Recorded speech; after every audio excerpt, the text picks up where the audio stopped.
From WCRS Studios in Greenwood, South Carolina, this is Meet Me at the Diner with your host, Ann Eller.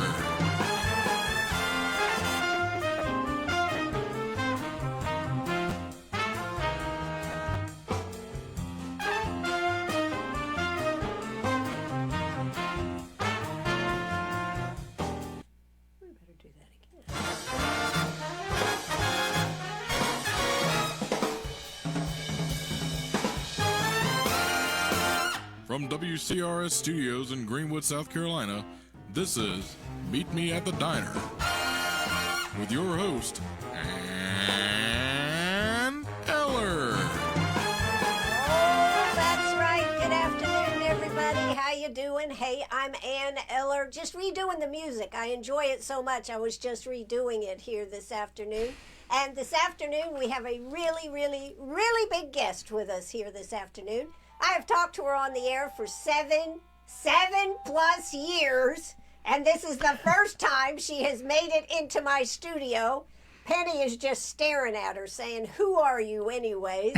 And we are here to talk to the Lieutenant Governor, Pamela Evette. She is on the hunt to be the next governor for the great state of South Carolina. And we're having lots of conversations with candidates, and I am so glad to present to you today the Lieutenant Governor. Lieutenant Governor, how are you doing today? I'm doing great, Ann. It's so weird. Normally we speak in the mornings, right. And so this is like throwing my whole day off, talking to you in the afternoon. Well, it's great to have you here for an afternoon Meet Me at the Diner. I love it. Thanks for having me, and I really like Penny. I'm not making eye contact because I don't want to get her all excited, but she is super cute. She is, and she knows it. So, you have been out traveling the state for the last 7 years, Yeah. And you have continued to travel the state. What are you hearing, and what made you decide that it was the right time for you to run for governor? Well, Ann, I came from the business world, and I had a very successful national company. But what motivated me? You made a lot of money, I guess, right? Well, I was very blessed, Ann. I was very blessed. But what motivated me to say yes to the governor when he asked me to run with him as his lieutenant governor, I'm the first lieutenant governor ever elected with a governor, was that he wanted a business person. He wanted somebody with a fresh set of eyes, somebody who signed the front of paychecks, somebody that could sit down with businesses and find out what we were doing right and what did we need to change. And, I have enjoyed, like you said, I've been traveling the state. This is my 8th year. And I really have loved all that the governor and I have accomplished. We have had the largest tax reductions in the state's history. We have given the largest pay raises to law enforcement in our state's history. We have defended life. We have defended our Second Amendment rights. We have kept biological males out of women's sports, and we have banned sanctuary cities. And, there's still so much more left to do. And with the encouragement of the business community, family and friends, they said, this is the time. I've been a successful CEO in the private sector, and I've sat at the right hand of the governor now for 8 years. And so I think that gives me the resume I need to do this job well. And I'm taking that resume out to the people of South Carolina, and I hope they believe that too. When you say clean up Columbia, what does that actually mean? I don't know. That seems to be something that my opponents like to talk about. What we need to do is we need to bring automation. I've been saying this for years. My opponents are now saying it, so they must be listening to me. They say when you mimic somebody, that should be the most sincerest form of flattery. Right. But for years I've been saying it was the biggest thing that hit me when I came out of the private sector was that we were so far behind in technology. And so what I think it means is bringing technology into government so that we can run efficiently and effectively and make sure that, no tax dollars are being wasted. Transparency is the key to that.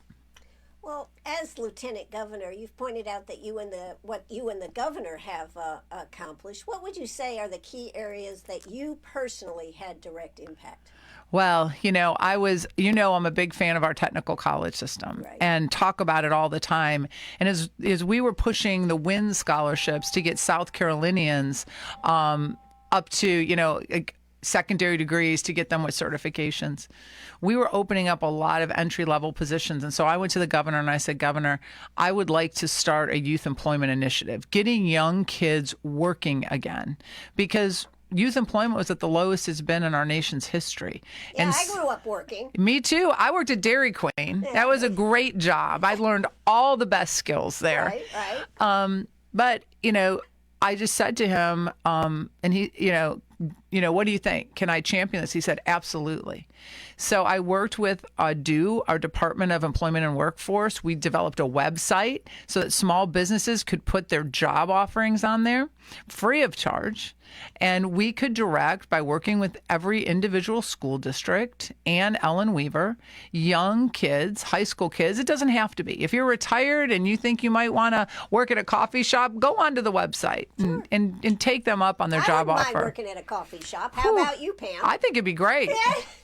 What's your favorite drink? Oh, I like a vanilla latte with almond milk. So that's kind of my go-to. But so that has been wildly successful. We've posted over 17,000 jobs in the last few years. But Ann, what it did is it brought awareness to parents that our kids need to work again, because our business community has been saying it forever. They need young people with soft skills.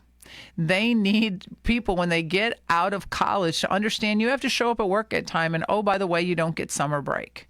Right. And those are all the lessons you learn. I used to get this one at where I owned a jewelry business was we're taking the family vacation. And I'd look at them and go, well, you're a little old for that. Yeah. Right. No, I got to go on the family vacation. Oh, yeah. Oh, yeah. And so, but, parents needed to be reminded that, the skills that they get in that very first job will help them through their entire life. And so I was happy to champion that. I worked with Children's Trust to get money for the Nurse Mom Partnership Program. I am very pro-life. I'm unapologetic about that. Last week, I was endorsed by Susan B. Anthony, a national pro-life organization, which is very near and dear to me. And so I worked with Children's Trust to get money so that OBGYNs could partner up moms that would be at risk with a nurse mom partner. And this gives them a really high success. It gives them high success at understanding what they're going to deal with when the baby comes.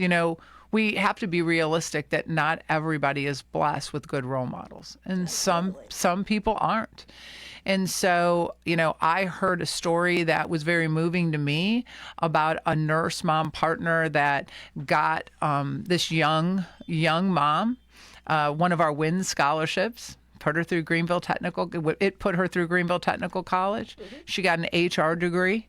She had a beautiful baby.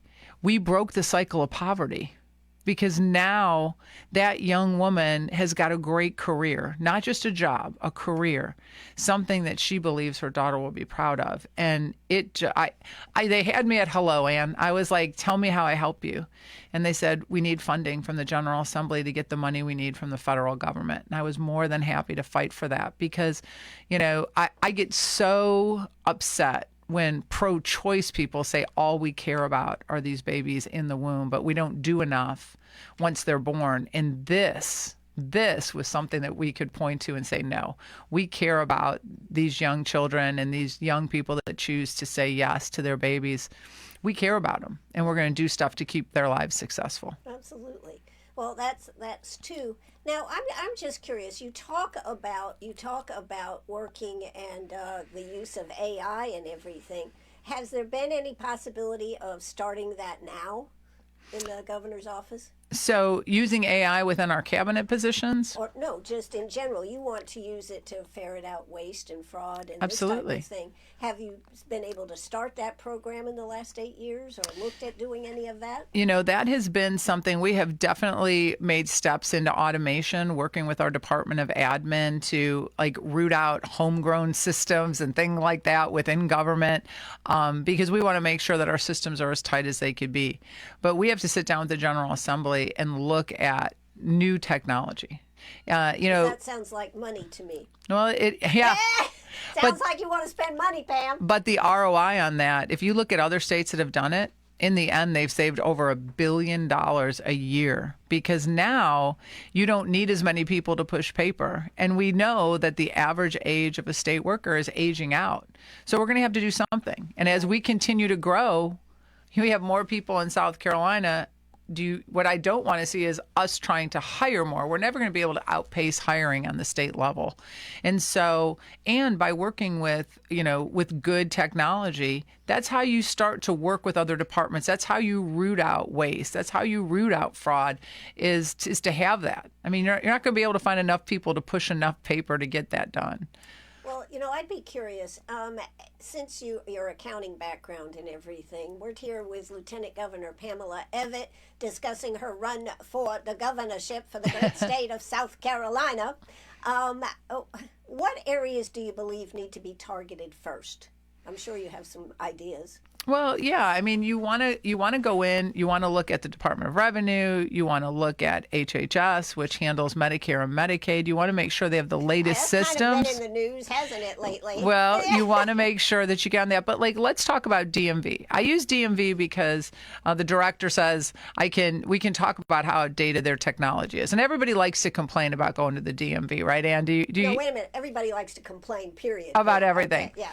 Well, they're using a COBOL system. For anybody who's not very tech savvy, COBOL was written during World War II. So I'm gonna cough now. I know. Written during World War II as a defense product. That's what we're using at the DMV. So when you wonder why we can't keep up with other states, and I know our new car dealers, they are excited to do electronic titling and things like that. We got to get our systems up to where they need to be in. And that's how we actually move forward, because time is money for people. And we have to make sure that we're not causing our businesses to incur charges, right. Waste money. I mean, wouldn't that be nice to have a government that actually keeps up with the times like our businesses do? Well, do you think we have a spending problem or a revenue problem? I think we have a spending problem. I think we have a spending problem. Have you looked at the budget they're proposing this year? Well, and let me tell you, I like you mentioned, I'm an accountant. Too much. A bean counter, folks. I'm a bean counter. There's not enough of us in government. I'm going to tell you that. But, when you look at that, you just look in general. What is the root to inflation? Too much government spending. Correct. And so that's the first thing we have to do is corral spending, make sure that we're just spending on what needs to be done. And so, if we take spending back to levels that we did just a few years back, there's a lot we can do with eliminating state income tax, which is a big part of my platform. But how would you justify the revenue that we need that you're going to lose? Well, and you got to look at all the different things that make up that revenue, right? So if you look at Texas, or if you look at Tennessee and Florida, respectively, right? Their sales tax about 6-7% respectively. We're at 6%. But the difference is the amount of exemptions that we have within sales tax. Those, I don't know the last time those were looked at. We talked about utilizing technology. You utilize technology. Other states that have done it have seen billions of dollars in ROI after their investment, right? So it's a good investment to make. And then you start looking at, if you run efficiently and you get rid of useless regulations, over 80,000 regulations reside on the books here in South Carolina. When you start making it... How many regulations can you actively enforce? That's my question. And how many of them are can I tell you? I'm going to tell you. I'm not asking you. I'm going to tell you this. All right. Tell me, Pam. So I was sitting with a business just outside of Florence, and we were all sitting there, and they were talking about what was going good in the state, what they thought was ludicrous. And so they said they were opening up an event space, and they were building a pavilion. So imagine a pavilion in your mind. Right. And I said, well, how's that going? They said, well, great, but we can't get our final permit. And I said, why? They're like, well, because we can't produce an exit plan for them. And we don't have exit signs. Yeah. Oh, I mean, you're talking about exit signs or an exit like we're done with Both. this business? Both. No, an exit plan. How to get out of the building. Oh, my God. It's a pavilion. There are no walls. Right. I was going to say, yeah. And they said this was the ludicrous thing, because most people, it's written, whether it's written in statute or it's voted on by a board, but the people that come have to check boxes. And when they don't have a way to check a box, what does that do? Now this does not compute. This That's does right. not compute. That's what I'm talking about. There are so many regulations that need to be redone. That either get rid of all the way, redo them What do you think if would they're be needless. the best way? To just start over, or sunset them, and bring them back up in front of the General Assembly. Oh my God, they wouldn't get any time off that way, Pam. Well, oh my goodness, there we go. I'll stay there and work too. Yeah. Well, we'll all stay there and get it done. But you got to do it. Kicking the can down the road has got us to where we are. And so sunset all of our regulations, bring them back up in front of the General Assembly, and let them decide. I think if they all were coming up, we would find out really quick which ones were outdated and old.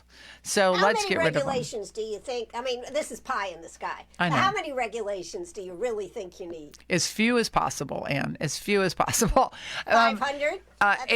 80,000 is egregious. I think we can all agree on that, right? And we are like, somebody wrote me a letter that was in the cosmetology industry and said you have to have more hours to be a cosmetologist than like you do to be a surgeon or something. They gave me this analogy. They had looked into it, but when you looked at that on paper, you're like, yeah, that's a little crazy. So I think you have to come in and start cutting what's wasteful. So that's everything, right? Well, I'm not going to throw the baby out with the bathwater either. I think there are regulations are put in place for guidance, right? Because we want people to follow some guidelines, so we make sure building is safe. We want to make sure if you're dealing in chemicals that you're doing it in a safe way. I mean, there are some really important reasons why you have them, but it shouldn't be used to handcuff businesses and cost them precious time and money.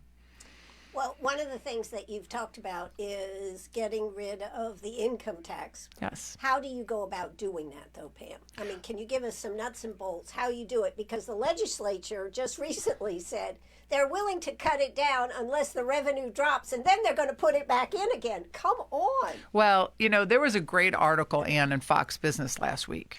Okay. And it talked about the iron curtain of industry. And, it goes along with what I've been saying about other states being our competition. If you look at Florida and you look at Texas, they don't have any state income tax. And they have put it in their constitution that nobody can bring back a state income tax, that you can't have a wealth tax, and you can't have a death tax. I like it. That's who we're competing with. Right. So we don't have a choice, right? When people are looking at our state and the other states around us, if we want to be able to compete, then we're going to have to go down this road. And you're going to do it just like we do in our home. You're going to rein in spending. You're going to start working efficiently. You're going to lean in on technology. And when you unleash the free market, right? When you start taking away these regulations that are causing people time and money, you're going to make companies more profitable, and the surpluses are going to continue to grow. I mean, even with all the things we have in place, we have record surpluses every year. Right. So if you cut That's why back, the legislature needs a raise, right? I can't really comment on that because the governor and I have a candidate in this race that likes to say that we're all giving ourselves pay raises. I would love it if the media would take a look and fact check that, because the governor and I have turned down a raise every year that the General Assembly has tried to give us. Other constitutional offices have taken it, and that's up to them. Right. But the governor and I have felt that we knew what our pay salary was going to be when we took these jobs. Right. And we didn't need to be out there advocating for more money. And I think that got to be the point of contention. What happened within the General Assembly is I don't think anybody wanted to see it cost them to do their job. Right. They just thought they should do it and wait for the next session for people that were getting elected the way in. they did it was pretty bad. Oh, we've got extra money coming in. Oh, we can give ourselves a raise, right? When they were doing reconciliation. Well, and I do see, I see their point. It's just the optics of it were very bad, right? When you look at, and I've gotten to know a lot of people in the General Assembly, and I think are really good people. And they are trying to do things in their community, and a lot of times they're paying it out of their own pocket, right? This is a part-time job, takes them away from their job that really pays them money. And so we need should to. it be, okay, then that leads to a question. Should it be a full-time job? Should the money be able to allow them to not have a job or to be able to give up a job? Yeah, I mean, do you want government to get bigger? Do you really want them there making laws 12 months a year? No. I mean, or do you look at the Texas one meet every other year? Every other year, and you have to really be on your A game to get things done, right? Like you got to get in there and get everything passed that you need to get done. I mean, technically, the lieutenant governor's job is part-time. I've just been blessed that I could work it like a full-time job. It's just because you like talking, Pam. I know, I do. And I love people. And so, but, I also completely divested from my own business. Right. Because I never wanted anybody to think that I would use my political position to make any money off of what I was doing. So I never wanted bad optics. Mm-hmm. So I stepped away. I wasn't involved in my business. We did an M&A. Right after I was elected. My husband, in the minority interest we have, he still works in it, but I do not.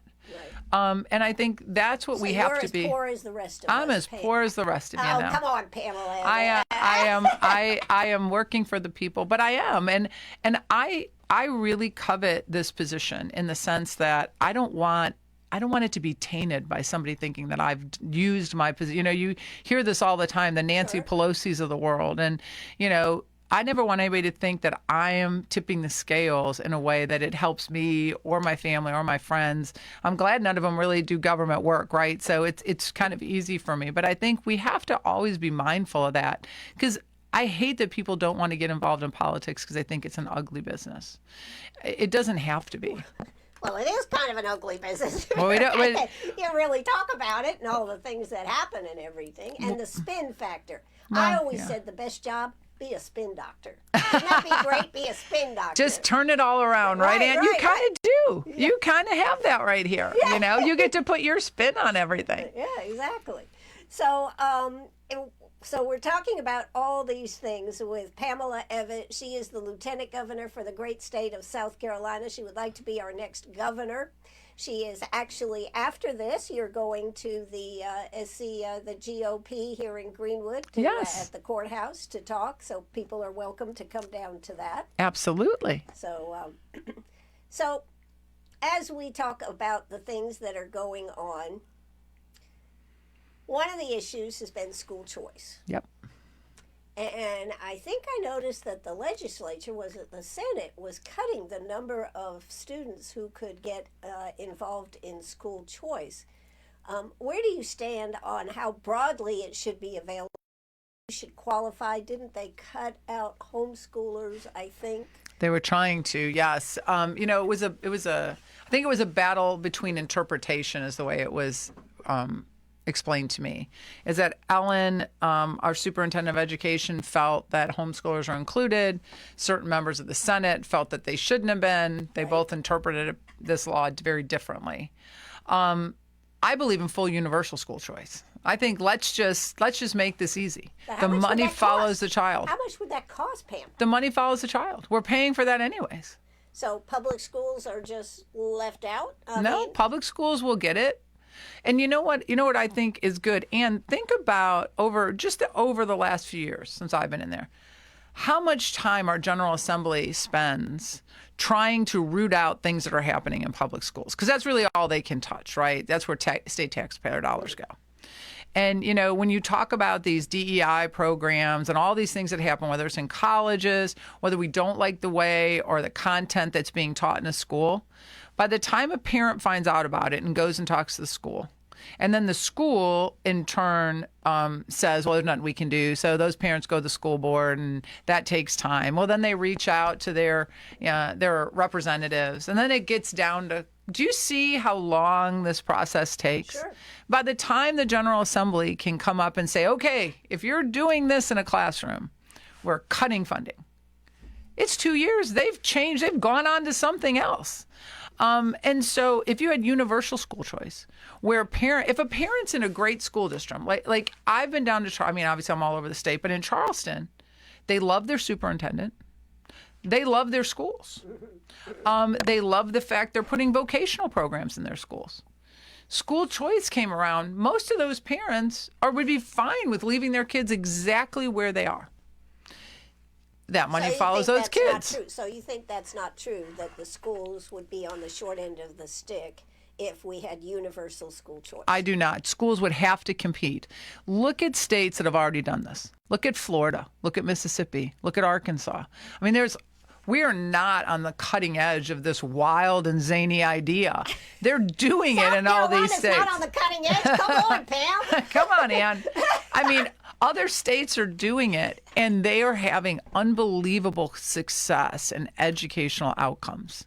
Because parents can now say, all right, school, if you're doing something that we don't believe in, and generally none of us do, they can take their kids out of that school and move them somewhere else. So what does that do? Just like it does in business. It's just like we're doing as a state. You now have to compete. You now have to make sure that you're making your customers, parents, happy. And this idea of like, no, parents, we don't want your opinion, that goes right out the window. Because when somebody says, I don't want your opinion, then you say, well, obviously you don't want my child or the money that goes with that child. Do you see how many problems that cleans up? And it gets the General Assembly concentrating on things like roads and bridges and cutting the budget and eliminating state income tax, because you give power back to the people, the parents, to make these choices for their children. I like it. Power to the people. Power to the people, Ann. Yeah. Exactly. Well, speaking about another issue here, what about the Scout Motors boondoggle, Pam? Well, that falls right into the hands of our General Assembly. They're going to have to figure that out. It's so funny because I read all these articles and none of them mesh with each other. Right. Everybody says oh, this money's going to Scout. Well, really the money's owed to the city of Lexington. It's not really owed to Scout. People ask why. I read all the articles. I didn't have a vote in this, but I read all the articles. And, that project was delayed for 5 months by the Biden administration with their Corps of Engineers. That was $70,000 of that $150,000 overage. Well, I read that the powers that be did not communicate with them. Is that true or not true, or do you know? And so they didn't have any input from the federal government as far as that goes.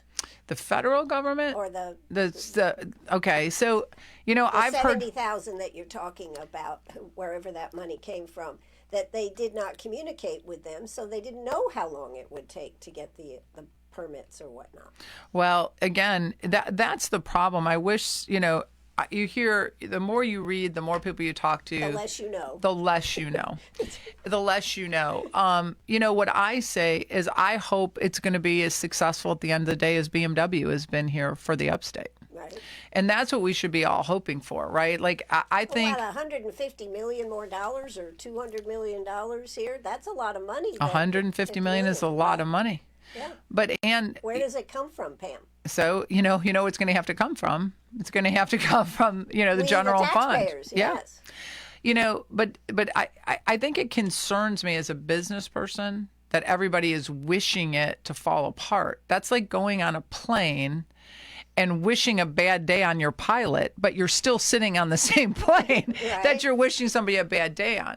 They're going to have to do a deep dive. Somebody's got to be accountable. Right? Somebody's going to have to, they're going to have to get to the bottom of it. And the General Assembly is going to have to figure out where the whole project went wrong, because they're the gatekeepers of the checkbook. And on top of that, now they're going to be behind regardless.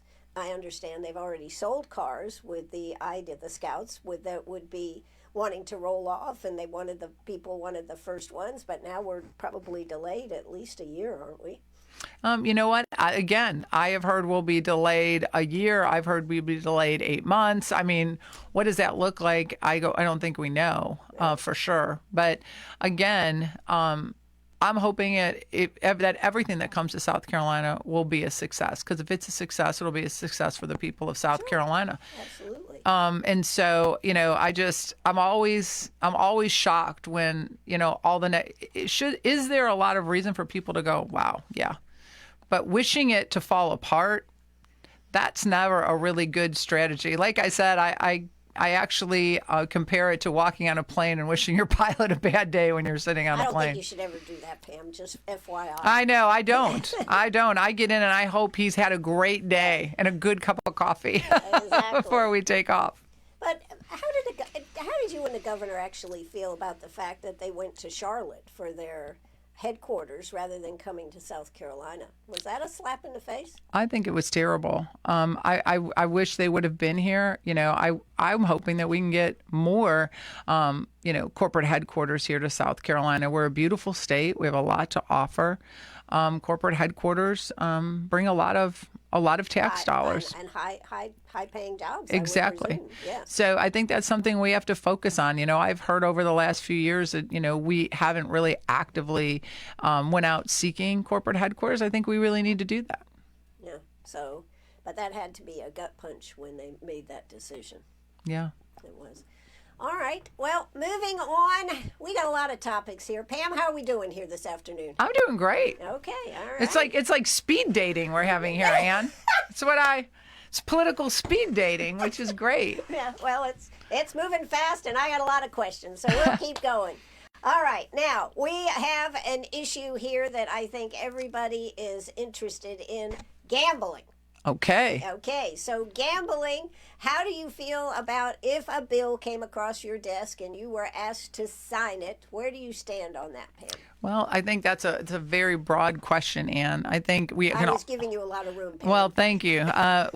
I think we can all agree that nobody wants to see a big warehouse full of, slot machines and one-armed bandits. Yeah, we don't want that. Having partying. We don't want that. Because what it does is that's the element that people are talking about. That kind of brings in, vulnerable South Carolinians who might, be enticed. But I think to say blanketly, like, I would look at nothing. I think you got to bring it back to the people, too. I think people in certain areas have to figure out what they want, just like the president said about data centers, right? There has to be local buy-in. You have to make sure that people want it. You have to you got to make sure you're not harming a community. I was in Aiken, South Carolina a few weeks ago for the steeplechase. And they're very... And you looked lovely. Well, thank you. Thank you. I do love a nice hat and a flowy dress. Yes. But, that it's a $2 billion industry, equine industry for them. Yeah. And they are very passionate about wanting to have equine betting. Right. Because if not, they're going to lose their training center because they need the money. They need something to keep putting money back into this industry of theirs. It's not in any way, it's a very family environment. Like if anybody has not been to the steeplechase, there were 40,000 spectators there. Everybody dressed up, kids, dogs, high-end tailgating with tents and wonderful food. Chandeliers. There you go. Well, I didn't see any chandeliers, but you could probably put one. Right. And I talked to Senator Young, and this is important for him because that's his district. Right. Can you make a narrow bill that allows for hooves on the ground, limited races a year where the money goes back into the industry? That's something that the community should talk about. That's something I would look at. I don't think you can lump it all together. And so there's so many things flying. I've always said, and the governor has been a great mentor in that. Never say you're going to do something until you see it, because a bill on the front end could look great. And you could say, I'm going to be for that. And by the time it goes through the meat grinder of the General Assembly, it comes out the other end looking very different. And now you've already said, yeah, I'm going to do this, or no, I'm not going to do that. So it's good to wait and see what they give you. So, okay, so to go back to our main question, on the gambling in general. I mean, we have the lottery, the educational lottery. Mm-hmm. How do you think that should be approached? Legislatures make that decision, a referendum, or something else for the folks to decide? I think that's what it should be. I think it should be put out to the to the local area where something's trying to go. Like I'll use Aiken because that was I think a really good example, and I had firsthand of it. It should go back to the people and let them talk about what they want. And, I think there's one thing we kind of miss sometimes in government is that we're elected to do the will of our people. I think that's missed a lot, too. It is. And so I think that our people know what they want. And, I've hit all 46 counties across the state. And how many times? Oh, well, we're doubling that. I mean, and that's just as a candidate. Right. Because, I've done that multiple times as the lieutenant governor, but it was different when you sit down with people as a candidate and you say, listen, I'm just here to hear what you have to say. People have ideas about what they want in their local communities. Sure. And they want to be heard. And I think that is really important to keep in mind every time we talk about these kind of things, because you're right. We have the lottery. It goes for a lot of scholarships that go back, for the life scholarship and things like that. So should there be a statewide referendum or just on a district by or county by county or district by district? Well, I think that's something that we should look at. Like, do you want to, if we're talking about something that's localized, like if you're talking about equine, you're really talking about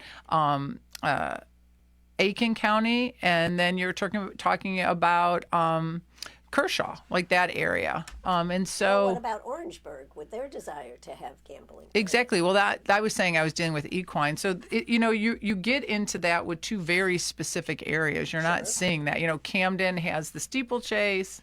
Camden has the Cup. Aiken has the steeplechase. That's where those facilities are. So, do you let the whole state? I guess that's something to talk about. Do you let the whole state? Gambling in the state online everywhere? Well, are people doing it unregulated? I think yes. That's what I hear. I don't have that level of technology in my org, but a Kashi account where you're checking this out, Pam.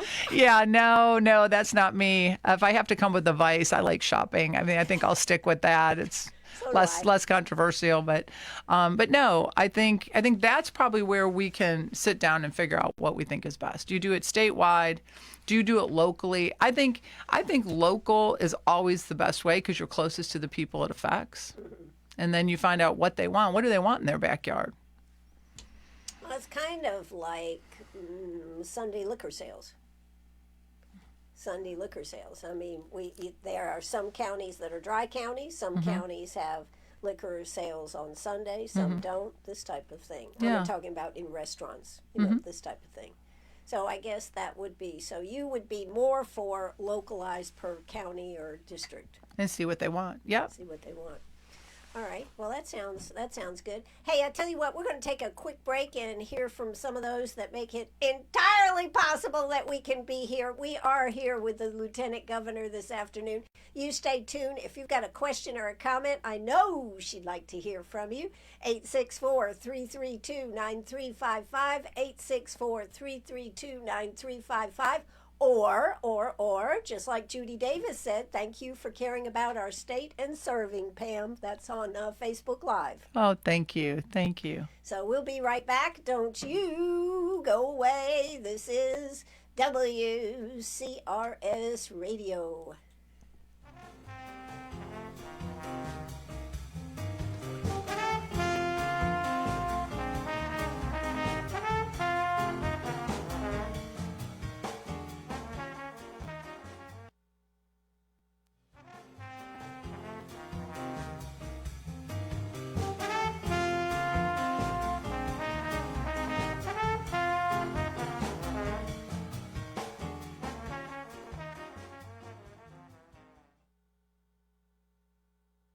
Join us as we celebrate the Battle of Long Cane's interpretive signage installation service on Saturday, April the 18th, 2026 at 1 o'clock p.m. at Wisteria Community Park in Troy, South Carolina.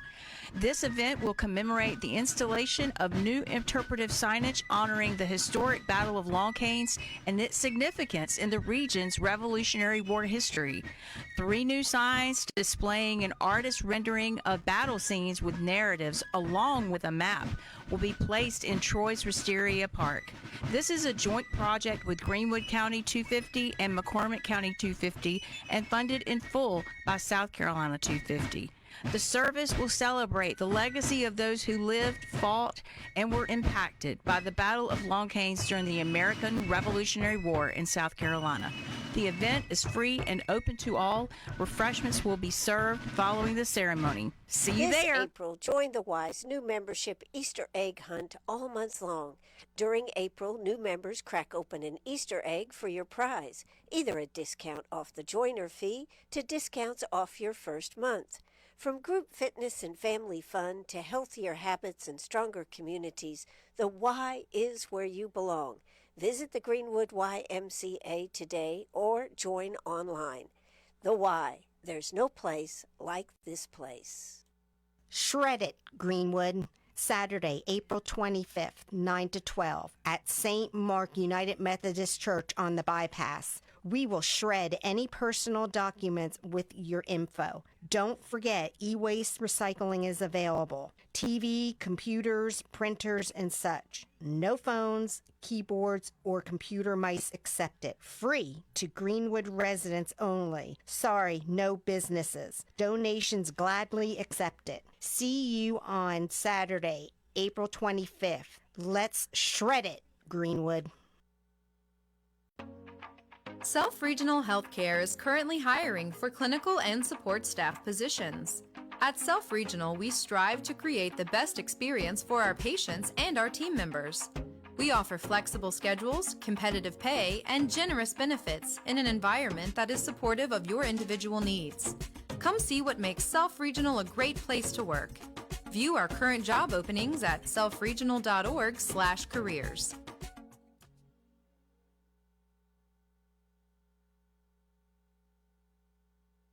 Have a favorite blizzard from Dairy Queen? Did you know you can make it into a Dairy Queen blizzard cake? DQ.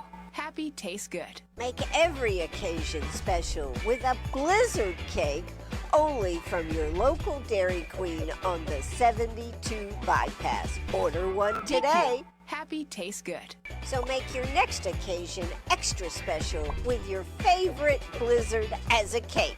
Only from Dairy Queen. DQ. Happy tastes good.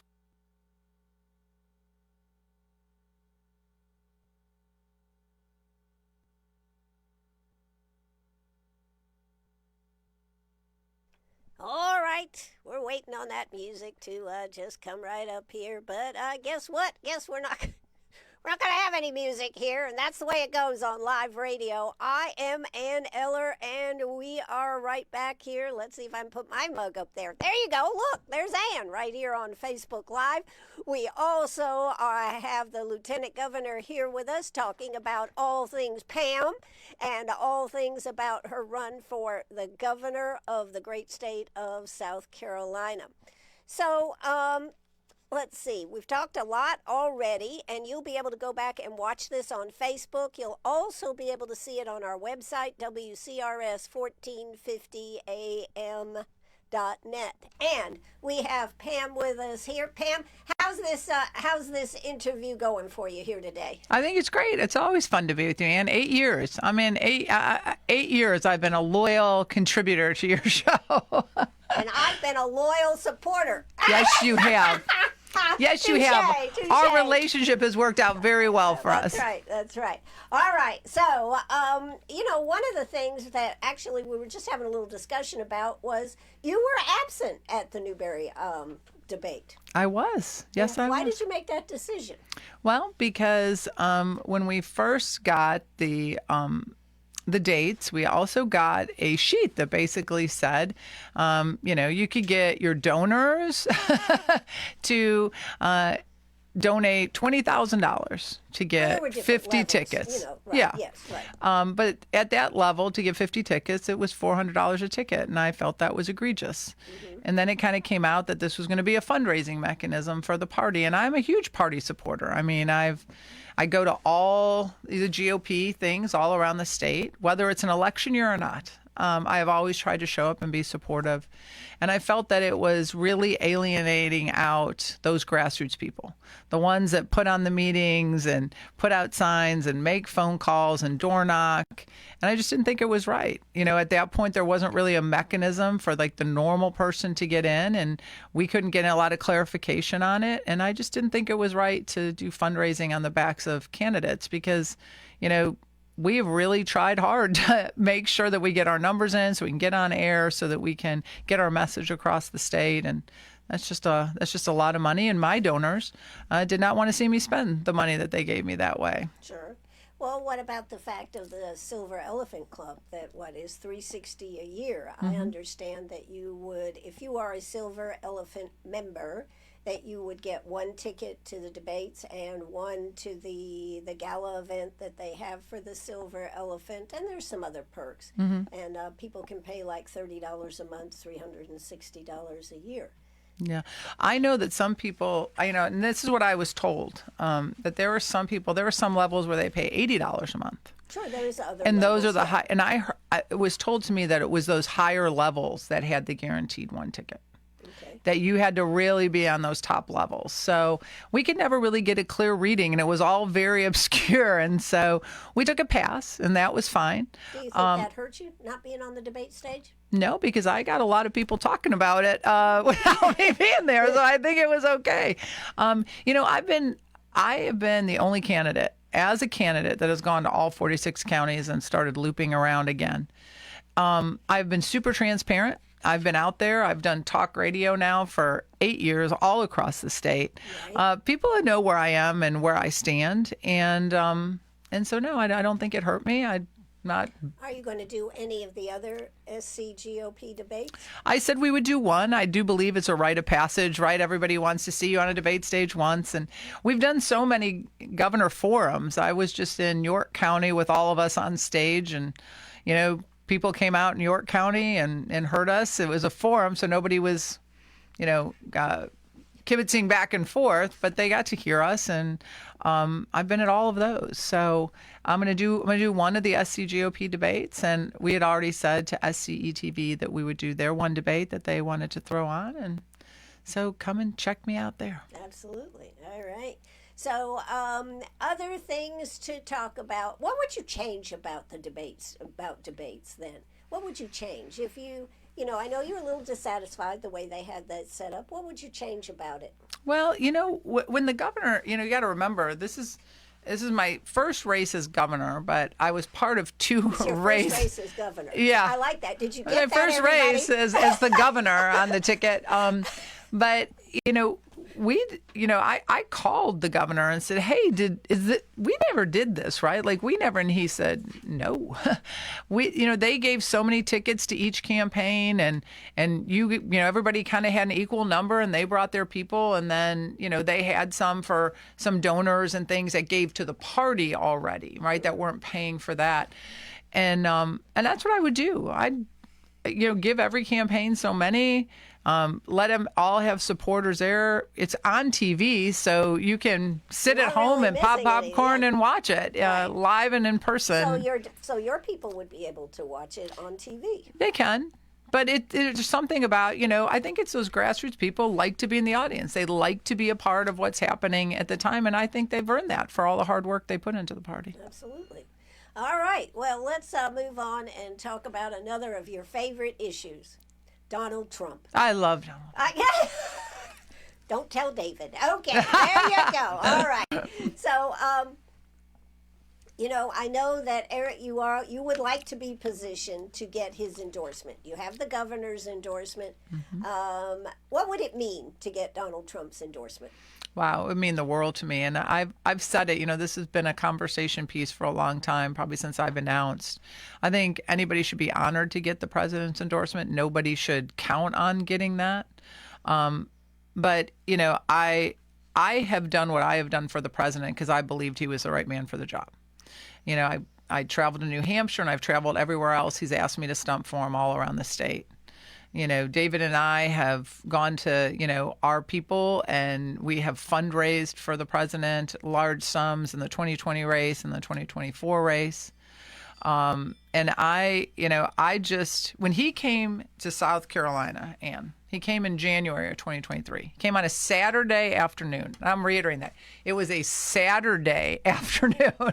Time you usually think you have off, Pam? I know most people have off on that Saturday. Right. Now, I was literally supposed to be in Florida. I was in January. You were supposed to be in Florida. I was with the RSLC. We were doing a corporate get together, and when the president's team called and asked me to be with him at the State House, I canceled that trip, and I stayed. Canceled a trip to Florida in January. Yes. Yes, that's a dedication, Ann. That's what I'm saying now. But it was easy for me. I would have done anything to get Joe Biden and Kamala Harris out of the Oval Office. And it wasn't, everybody will say today they were a big Trump loyalist, right? They were doing whatever for the president. I'm the only one running for governor that showed up that day and stood with the president when there were no polls to say it was in my best interest to do that. In fact, when I canceled and said I couldn't go to this RSLC event in Florida, I mean, I was getting calls from Washington consultants going, "What are you doing? Why?" I mean, you could be ruining your political future. I was like, that's okay. Kiss of death? Could have been. Yeah. But that's where loyalty matters. And my dad used to always, he had great words of wisdom. I've turned into my parents, Ann. But he used to say, don't tell me who you are. Show me who you are. Right? And actions, here's the one. Actions speak louder than words. Absolutely. That's exactly what that says. And I was proud to be there that day with the president, and thank God, because can you imagine what the U.S. would look like today had he not won? I mean, have you heard Kamala might run again? I hope so. That's what every Republican is saying. Yes, please win the nomination and run again, right? Because we have a bench of amazing people, starting with J.D. Vance, down to Marco Rubio, down to Glenn Youngkin, to Sarah Huckabee. We have a strong bench of people. Pamela, any one of them. Any one of them. I'm looking to make change at the state level, but we have such a great bench of people that I feel like the Republican Party is in good hands. Democrats bring on whoever, because Gretchen Whitmer, Gavin Newsom, Kamala Harris, bring any of them on. Our bench is outshines get back to them. the question. So having Donald Trump's endorsement would mean the world to you. I think It would. You said. Absolutely. What if you don't get it? No, I'm going to keep fighting like I've been fighting, shaking everybody's hands, telling who I am. I'm on the top in the polls. We had great fundraising numbers quarter after quarter. I mean, I'm going to keep doing what I'm doing, and I'm going to, I was ecstatic to get the governor's endorsement. The governor, he's not just my mentor. I consider him a friend. But there was no guarantees that the governor was going to get involved in this race. That would have looked bad if he hadn't given you the endorsement. Well, there's a lot of people that stay out of races just because. But the governor, he called me after the State of the State and said, Pam, I want to endorse you because I feel like, I'm seeing what the stage looks like, and the state is in the best hands in your hands. And I want to do everything I can to make sure that you're the next governor. And you can't imagine. Well, out there campaigning for you? He is. And can you imagine? I mean, when he, I never know. The governor doesn't run past me, what remarks he's going to say. And so when I stood next to him and he said, if you love this chapter in South Carolina, you're going to love the next chapter with Pamela Evette as your next governor. And that just, that kind of high praise from a governor who has served this state loyally for 10 years. His approval ratings are still in the 80%. Says a lot. Henry's had a long career with the state. I Yeah. mean, Attorney General, all the different positions. He was lieutenant governor. That's how he ascended into this. But so just think about that. Normally the longer He people was are. the first. I understand he's the first Republican. He had a meeting in a telephone booth. Oh, yes, That's he what loves always to liked tell about that the story. Yep, He had where he could have Republican meetings back then in a telephone booth. Right. He was the state party chair for 9 years, if memory serves me right, when it was an unpaid position. Right. Where you got in your car and you worked hard and you went from county to county and tried to turn people and find good people to run. And, that is impressive. But usually the longer people are in politics and the more people don't like them. Right. So that's my point is what a testament that he has been the governor for 10 years and is still so well liked. Well, I got to ask you. Sure. Are you looking at, would you like to make an announcement right here on WCRS with Ann Eller this afternoon? Who is going to be your lieutenant governor? Yeah, no. What? No. Great. And are you throwing your hat in the ring? Because there's a lot of people that keep wanting to throw their hat in the ring into this. And honestly. Not me. I like sitting on the sideline and doing exactly what I'm doing, Pam. Well, you know what I think is most important is this is truly a governor's race. And, I think getting out and letting people know who I am and my dreams and my visions for the state has really been what I've been focused on this whole time. And so when my team pulls me aside and says, all right, sit down, let's go through the Rolodex of people. I mean, it's a good problem to have because there's a lot of great people all across the state.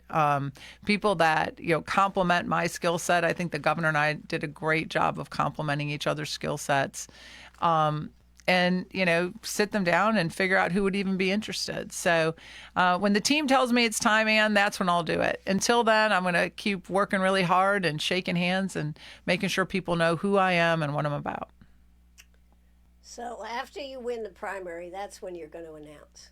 Well, I don't know. You never know, Ann. Could come tomorrow, could come in a week, could come in 56 and you were days. Here today, I'm going to be upset, Pamela. Well, I can promise you I haven't had a conversation with my team if that makes you feel better. They have not said you really need to do this. And so, I just think it's more important that people know who's going to be running the state, and that's the governor. All right. Now, I have one more question, then I'm going to let you close it out. You recently have been advocating, or it's come out in the news, for Turning Point in the high schools. Yes. Yes. Club America. Yeah. So, what role do you think schools should play in encouraging civic engagement among students? Well, first off, it was really nice to hear from Superintendent Weaver talking about how we're putting a newfound emphasis under her administration in really talking about civics and government and the Constitution and things like that. So I think that is really great. What I was trying to point out is I don't want schools stopping it. Club USA or Club America it's not a Republican or a Democrat club. It's not a socialist capitalist club. It's a constitutional club that talks about government and getting involved in government and what the Constitution says. And why should a school stop that? I think that's positive. So for me, it was, you don't have to, be the one to set it up. But if you're an administrator, if you're a teacher, if you're a principal, don't stop it. If kids want to get involved in government and they want to get involved in Club America, then let them do it. And don't be the hurdle. And having myself and the governor and the superintendent there, I think, showed a real strong force. And that's what I was hoping. And on Friday, we had a lot of very happy kids and parents. And, I said to all the young people that were there that day, is never think that you can't be the change. Because look at Riley Gaines, one girl that said enough is enough. Biological males are not going to ruin women's sports. And look at just a mere short weeks ago, the Olympic Committee said that biological males cannot compete in women's sports. Exactly. This all started with one girl. Look at Charlie Kirk. Women power. That's right. Go ahead. Well, we got Charlie Kirk. I know. One man that said, listen, we need to bring critical thinking back to college campuses. We need to bring dialogue. How about just thinking? Yes. And really just sat there. I mean, you want to talk about the purest form of interaction. Like, I'm going to sit here and you tell me what you believe and I'm going to tell you what I believe. And you try to convince me and let's talk facts, not feelings, right? Right. And he empowered a whole generation of young people on college campuses to go, you know what? It is okay that I believe this. It is okay to stand up for Christian values. It is okay to love my country. It is okay to love the Constitution. He was one man. And so what I'm hoping is I looked out on Friday and saw all these young people that came to the Capitol. That's what I'm seeing in all of them, Ann, is the fact that they can be the next person that crafts some amazing change. And when Turning Point called me last year and asked me if I would do this, I said yes without thinking about it too much, because that, Charlie Kirk's dream was to get past colleges and go into high school and allow kids to really understand, like I said, the Constitution. Sure. And so I'm hoping that every school principal and administrator and faculty will support these young kids and just give them a place to meet and give them a place to talk. You don't have to force anybody to go, but why stop the ones that want to be there? So just out of question, so what about things that don't fall under the Charlie Kirk, the Turning Point? What about alternate organizations? Should they have the right to be in schools too? Well, I think you think about that and what are they doing, right? Because this isn't political. Right. This is constitutional, and they should be teaching the Constitution in school. So I don't think you could say a broad yes, right? It's just like I said before, you got to take things one thing at a time and see what is it that they're wanting to meet about and talk about. If their mission with Club America is to talk about the Constitution, I think that's great. I think that's something schools should support, and look at everything one by one and see what they're going to be talking about. So I'm going to be totally facetious. So you wouldn't be for witchcraft? No, I don't think I would be for witchcraft at all in our schools. So there have been places in schools. So. But then again, now you're getting out of the realm of government. This is what should be being taught in school. I don't know that I've ever an after-school program, right? Yes, but in high school, I don't know that we ever had a witchcraft club or a Catholic club or a Baptist club, or those are things you did outside of school. This really kind of comes within it comes within the guidelines of education. Sure.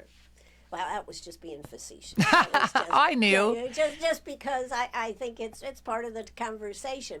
So as we're closing this out, as voters look at this what one thing you can say definitively, if elected, this is something you will get done? What are you going to get done, Pam? I'm going to eliminate state income tax. Okay. Yep.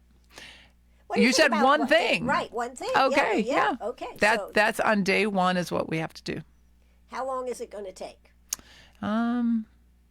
It's funny. Bureaucrats love to talk about time. And business people, we just start getting things done. You start bringing in the best of the brightest and you just start moving it along. And that's the way we have to look at things. And under an Evette administration, that's how we'll do it. We'll bring in the best and brightest from business and we'll just start getting to work and rolling up our sleeves.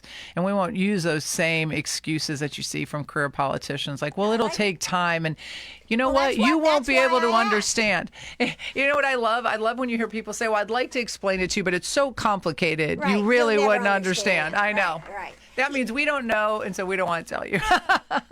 Exactly. Well, I think this has been a great pleasure to have you in studio today. Well, it's been great to be here with you, and I think our friend has had enough. She's had enough. Yes, she's getting tired of this. But in closing, Pam, I want to give you a couple of minutes just to tell the folks what they should know or what you would like them to know. Well, first and foremost, Ann, thank you for always being so gracious and having me on your show. I'd love all of your listeners to go to PamelaEvette.com. You can find more about me, more about the positions I hold on a variety of things we talked here, and even more.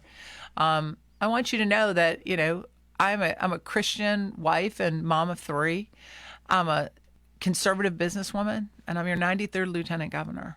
And I bring something to the table that none of my competition in this race does. I was successful on the executive level in the private sector, and I've been sitting at the right hand of the governor for 8 years. And I understand the job. And so when you look at who you're going to vote, and you have a lot of options, right, in this race, it's a crowded field. Ask yourself one thing: who's got the resume to do this job? And I think then it becomes, crystal clear. If you wouldn't hire somebody to be the CEO of your company, then you shouldn't elect him to be the CEO of your state. And that's how we get South Carolina to, everybody says, and it's something I truly believe, this is the best place to live, work, and raise your family. But I believe with the right leadership, our best days are still yet ahead of us. God, it sounds like the beginning of a novel. It's a really good novel. A really good novel. Well, it's like the governor said, if you like this chapter, you're going to love the next chapter with Pamela Evette as your next governor. Well, Pamela Evette, Lieutenant Governor Pamela Evette, thank you so much for coming. You are headed down to the courthouse for a 6 o'clock meeting with the Greenwood GOP. You're going to be there answering questions and telling them more. You will have talked in Greenwood County a lot this afternoon. That's right. That's right. But thank you. Thank you for having me. And Greenwood's an amazing place. It is an amazing place. Thank you, Pamela Evette. That's going to do it for us. The curtain's going to come down. The music, I hope, is going to come up. And we will say adieu. Bye-bye, everybody. See you in the morning right here on WCRS, the voice of Greenwood.